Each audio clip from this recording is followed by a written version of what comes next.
Thank you very much, Acting Deputy President. Well, if only solving our gas market problems was as simple as Senator Pocock has proposed. I wish it was.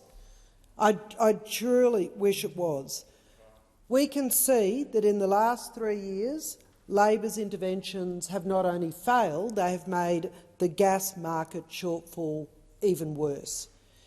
We warned that the legislation that came into this place, with the ink barely dry, poorly consulted, would result in worse outcomes. And what happened? Well, the minister had to provide exemptions to the entire market.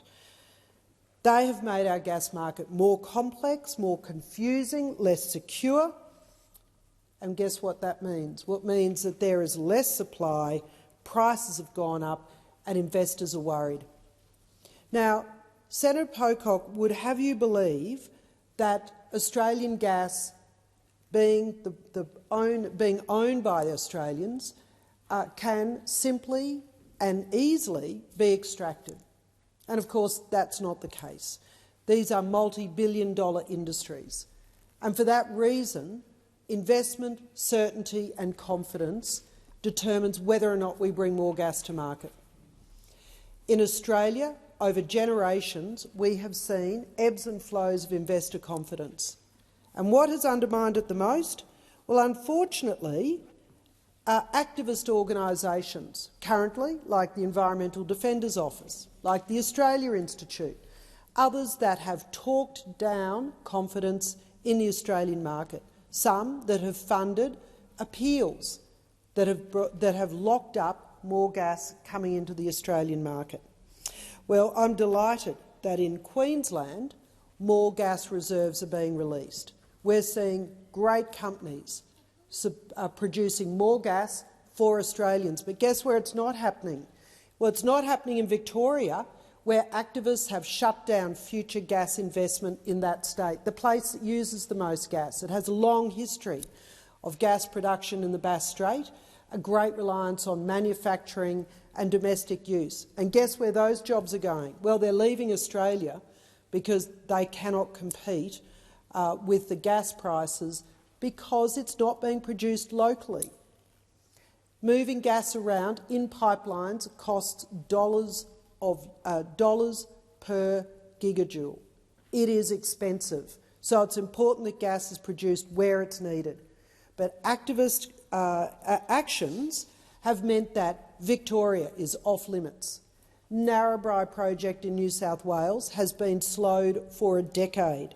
This is outrageous because those activists are undermining Australia's domestic energy security. The gas market interventions that Labor has then come in with more recently have clearly failed. They've had to introduce additional regulations, the gas code, to try and fix their mistakes. The ACCC has publicly blasted the government's intervention, stating that they have failed to reduce prices, they've worsened supply and incentivised gas companies to produce less non-contract gas for the domestic market, and the increased shortfall risks. We know that repeated interventions will not drive down prices or secure supply. They will only worsen it. The best example I can think of is Argentina in the 1980s. They followed exactly the advice that Senator Pocock and his advisers are providing. And what did that do? It meant that Argentina had to pay people to come back later to invest and produce their own gas.